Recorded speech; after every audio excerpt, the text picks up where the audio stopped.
Assalamualaikum warahmatullahi wabarakatuh. Sebelumnya, perkenalkan diri, nama saya Iqbal Hasan Mutawaf, HANAR P23 2022-023. Baik, saya di sini akan menjelaskan dari soal 1, 2, dan 3. Yang pertama, berikut adalah 3 benda selain jaringan nelayan dengan struktur saling terhubung. Yang pertama, ada jaringan gawang sepak bola. Yang kedua, ada jaring bola basket. Dan yang ketiga, ada jaring pagar. Berikut nomor 2, berikut adalah gambaran konsep perkembangan jaringan komputer. Pada tahun 1940, di Amerika yang dibuat oleh proyek untuk pengembangan komputer, di Laboratorium Bell dan grup riset dari Universitas Harvard yang dipimpin Profesor Howard Aiken. Lalu tahun 1950, pada tahun 1950 terciptanya superkomputer yang melayani beberapa tempat yang tersedia sebagai terminal. Ditemukanlah konsep distribusi proses berdasarkan waktu yang dikenal dengan nama TSS atau singkat panjangannya Time Sharing System. Yang ketiga, ada tahun 1973. Terdapat 2 orang ahli komputer yang mengembangkan dan juga mengusulkan sebuah jaringan yang bersifat sangat luas dan dapat digunakan oleh semua orang di dunia, yaitu Vinton Cerf dan juga Bob Hunt. Yang terakhir, pada zaman sekarang di tahun 2000, saat ini internet pun sudah menjelma menjadi jaringan terbesar di dunia. Terciptanya sejarah dari awal jaringan komputer hingga saat ini ada 3 jenis jaringan komputer berdasarkan letak geografisnya. Berikut ada 3 jenis jaringan komputer. Yang pertama adalah LAN, mencakup jaringan wilayah yang kecil. Lalu ada MAN, mencakup area yang lebih besar dari LAN.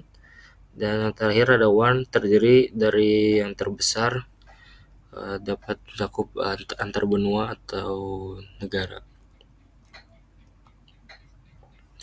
Yang terakhir, nomor 3, fungsi dasar dari teknologi jaringan komputer. Yang pertama ada berbagai sumber daya. Dengan adanya jaringan komputer, pengguna dapat menyebar beban pekerjaan dengan secara merata ke beberapa komputer sekaligus. Yang kedua, dapat memudahkan komunikasi jarak jauh. Jadi kita dapat dengan mudah berkomunikasi dengan orang dari berbagai penjuru dunia. Yang ketiga, memungkinkan akses data secara remote. Data penting, jadi kita dapat menyimpan data dengan mengaksesnya di fisik seperti flash drive atau hard disk. Lalu ada meningkatkan keamanan dan manajemen data. Jaringan komputer juga bermanfaat untuk meningkatkan keamanan dari data kerusakan atau pencurian. Penyimpanan data pada sebuah jaringan server dengan sistem pencadangan otomatis dapat membantu mengurangi risiko kehilangan data, penting bagi perusahaan atau perseorangan. Lalu ada memfasilitasi jalur baru untuk konten hiburan. Jadi dengan adanya jaringan komputer, jenis hiburan berisi jutaan konten, contohnya di aplikasi YouTube, Netflix, Facebook, dan TikTok. Selain itu juga jaringan komputer itu dapat di zaman sekarang membuat perkembangan komunitas game online yang saat ini udah terlihat sudah sangat banyak peminatnya. Baik, terima kasih. Assalamualaikum warahmatullahi wabarakatuh. Baik, sebelumnya izin perkenalkan diri, nama saya Simon Kevin Alamuan, NRP 23 2020 dari kelompok 7. Pada kesempatan kali ini saya akan menjelaskan untuk soal nomor 4 dan 5. Untuk nomor 4 itu, untuk seorang yang bekerja sebagai nahkoda di sebuah kapal pesiar di tengah Samudra Pasifik, jenis jaringan apa yang cocok digunakan untuk komunikasi dan keluarga di rumah? Jadi saya menjawab di sini, jaringan apa yang cocok digunakan adalah internet satelit. Internet satelit ini beda dengan internet seluler. yang media transmisinya bantuan saluran satelit komunikasi. Jadi, memang internet satelit ini pada dasarnya ditujukan untuk daerah-daerah yang terpencil atau sulit, tidak dapat bahkan jaringan internet seluler seperti di perkotaan. Hanya di sini kekurangannya yaitu biaya yang cukup mahal dan jaringannya juga tidak terlalu stabil, tergantung kondisi cuaca dan lain-lain. Oke, selanjutnya nomor 5.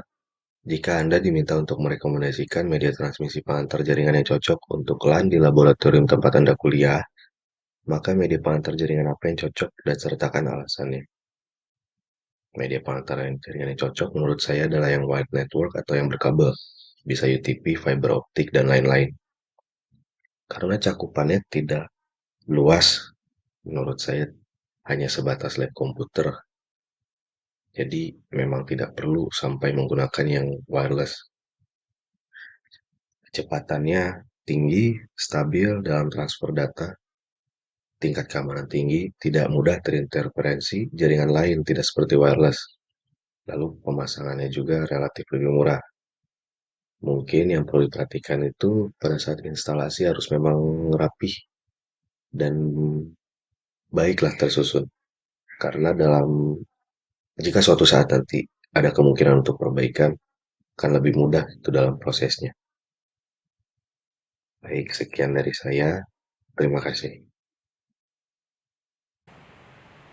Assalamualaikum warahmatullahi wabarakatuh. Izin memperkenalkan diri, nama saya Raffi Azhar Sudrajat, NRP 23 2022 034 kelompok 7. Di sini saya akan menjawab dan menjelaskan pertanyaan soal nomor 6 pada modul 1, yaitu untuk membuat suatu gambar skema jaringan dengan kriteria sebagai berikut.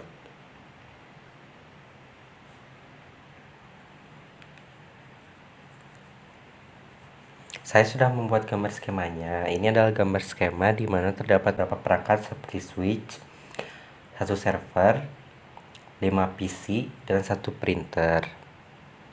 Skema jaringan komputer ini membentuk topologi star atau bintang. Kelima PC ini akan menjadi sebagai klien yang akan dilayani oleh server. Topologi star berarti komputer klien harus terhubung dengan server terlebih dahulu sebelum melakukan komunikasi dengan sesama klien lainnya. Di sini, penghubung antara klien dan server adalah switch. Switch di sini juga berfungsi sebagai perantara atau pusat dari semua komunikasi perangkat-perangkat yang ada di skema gambar jaringan komputer ini. Sesuai ketentuan pada soal, setiap device atau perangkat harus memiliki IP address. IP address ini adalah untuk alamat komunikasi antar perangkat. Saya mengatur IP address seperti berikut.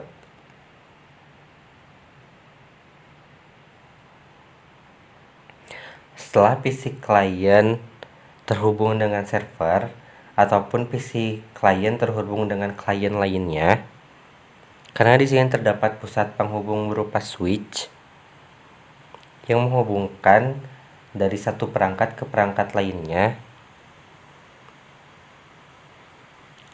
Maka dari itu, satu printer ini dapat dipakai secara bersama-sama oleh klien maupun server, atau dapat dikatakan sebagai kegiatan berbagi sumber daya.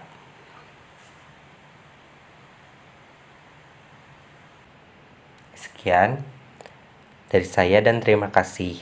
Mohon maaf bila ada kesalahan dan kekurangan. Wassalamualaikum warahmatullahi wabarakatuh.